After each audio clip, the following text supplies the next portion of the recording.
Jenkins News Network. I'm Tyler, reporting to you from the year 1855.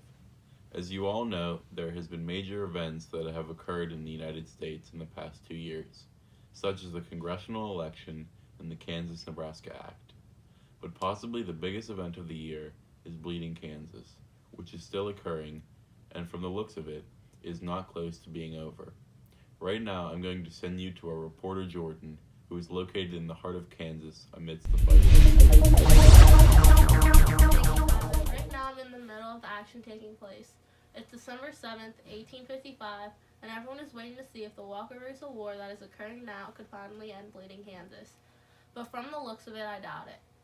The beginning of the battle started on November 21st, 1855, when a pro-slavery man killed an anti-slavery man, which made the already existing tension between the North and the South even more stressful.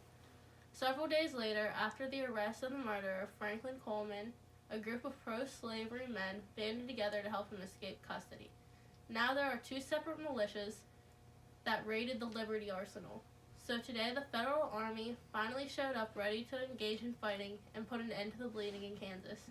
From my perspective here, I think the battle occurring in Kansas is going to last for a while, until the federal government can make a decision about slavery and keep the citizens under control. Look who it is now. It's President Franklin Pierce. Hi, Mr. Pierce. I'm with Jenkins News Network. Can I have a quick interview with you? Sure. Hi, Mr. President. Why have you come to Kansas? I have to make sure that my orders are being followed and that Colonel Sumner makes the Federal Army gain control of the area. Who contacted you to come here? Colonel Edward Sumner contacted me. He is the leader of Fort Leavenworth. He telegraphed me. What was your response? I told him to use all the power in his command. Why did the Federal Army not arrive until a week after the violence broke out? Because the War Department did not allow it until now. You heard That it is why here I'm first, folks. The federal government is now involved, and it seems as though this is going to be a long, drawn-out fight. Here's our commentator, Jeremy. Would you like to make double the profit that you are making right now on your farm? Well, look no farther, because I have a few of the latest and greatest farming machines to offer that will make your job a whole lot easier. With these machines, you will be rolling in the money in no time at all. Don't miss out on this offer. I promise you will be completely satisfied with my products. Come on down to Old Joe's Farm Shop or call 1-800-FARM for more info. Hi, I'm Jeremy, back at the studio of JNN. Bleeding Kansas is the result of the Kansas-Nebraska Act. The Kansas-Nebraska Act was a poor idea because it broke the Missouri Compromise of 1850 that was able to hold the Union together in all the years prior. If this compromise would have stuck and not been replaced, then slavery would have only existed below the 3630 parallel. Instead, the rules were changed to favor the South because the North is afraid to stand up to them and fear that they will secede. On October 23, 1855, delegates gathered at Topeka to draft the Topeka Constitution. It was approved on December 15th by a vote of 1,731 to 46. The Constitution prohibited slavery in Kansas. Congress rejected the Constitution and the request for admission to the Union. Then on December 6th, Thomas Barber was mortally shot. Barber was an abolitionist from Ohio. Thomas and two other Free State settlers were intercepted by a pro-slavery patrol while returning to their homes.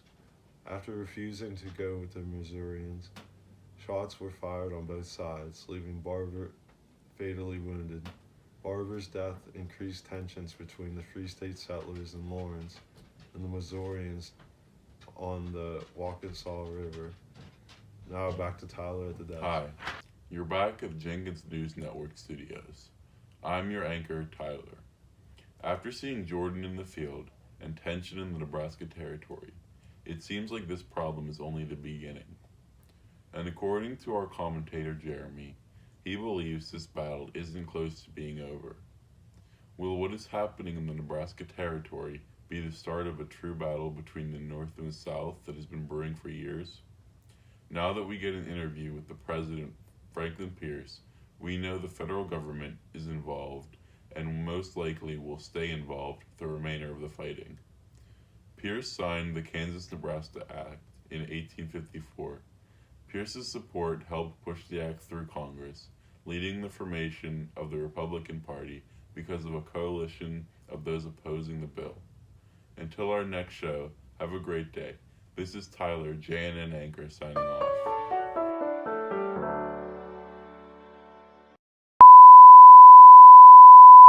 Thank you, Tyler, right now. Hi, and we're back at the Jenkins News Network studios. Hi, I'm I'm Jeremy, okay, back no. at the studio of JW. You gotta move it over.